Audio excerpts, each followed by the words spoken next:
Nous partageons aujourd'hui un moment d'émotion rempli de souvenirs communs. Durant des années, tous les jours, John Vella partait de la rue Guy Môquet, calé dans sa charrette. Il guidait Nine, l'ânesse, et Nine, l'ami, jusqu'à son jardin de Saint-Jean.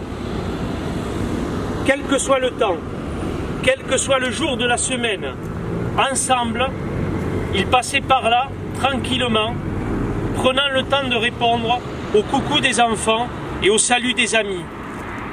Des amis, il en avait beaucoup.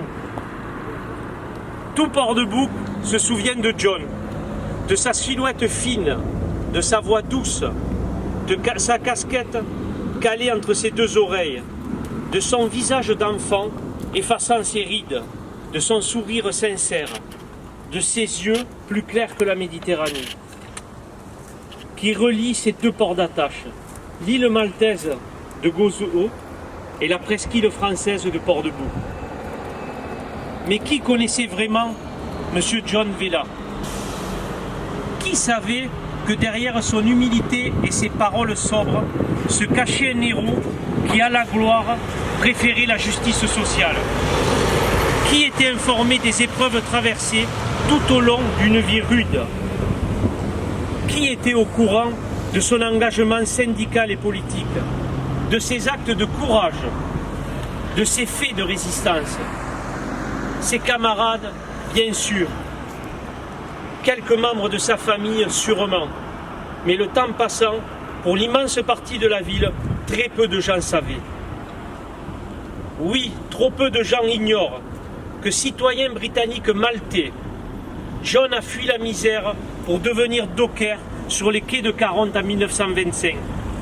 Un travail dur, un travail déconsidéré, un travail de forçat. Fort d'une conscience de classe évidente, il épouse aussitôt les idées communistes et fonde avec sa camarade le syndicat CGTU des ports et des docks. Ensemble, ils mettront leur vie au service de la classe ouvrière, quitte à défier les patrons, quitte à être licenciés, quitte à être expulsés.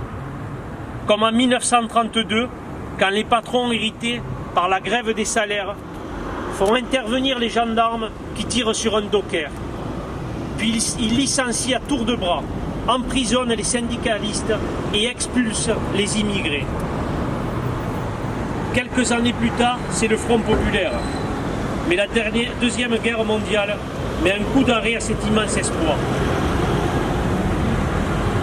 Au cours de ces années trempées de haine, où l'occupation nazie et le gouvernement de Vichy fait régner l'horreur, John et ses camarades, dont nous évoquerons la mémoire ce soir, sont sur le qui-vive.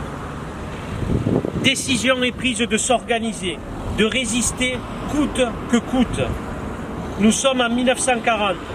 John Vella a alors 32 ans et prend l'identité secrète de Lavelle. Il assure les fonctions de responsable politique du Parti communiste local clandestin. Et ce, jusqu'à son arrestation en 1943 par la police de Vichy et la Feldgendarmerie. 3 ans durant, ses camarades et lui seront acteurs de sabotage, de distribution de tracts, de planques d'armes, de solidarité. Arrêté et amené au camp d'internement de transit de Compiègne, il ne devra son salut qu'à sa nationalité britannique. Quelques semaines plus tard, c'est sa famille entière, sa femme et ses 5 enfants qui sont mis sous surveillance dans le camp français de Mâcon. En 1944, la libération sonne, bien sûr comme une délivrance familiale et nationale, mais aussi comme un souffle d'espoir vers une société française renforcée des idéaux de la résistance, rassemblés dans le programme du Conseil national de la résistance.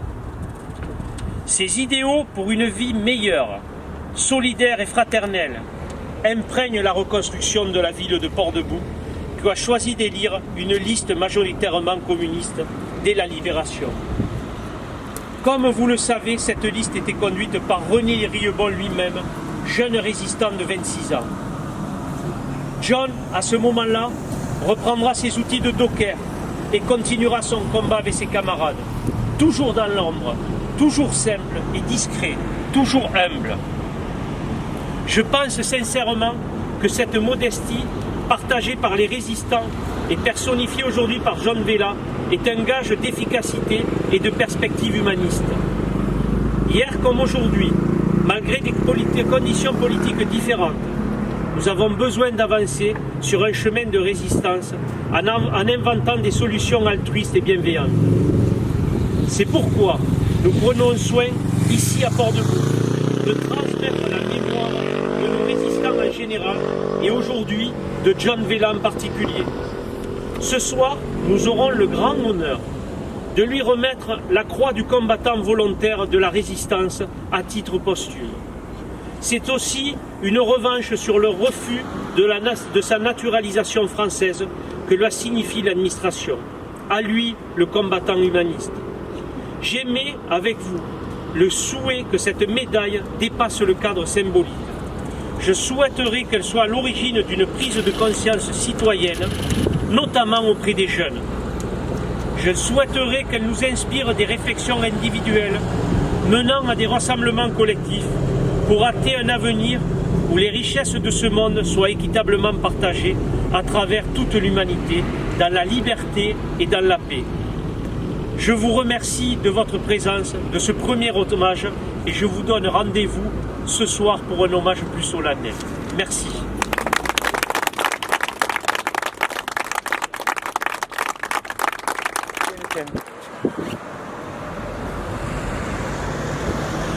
Voilà, vive la liberté, vive la paix.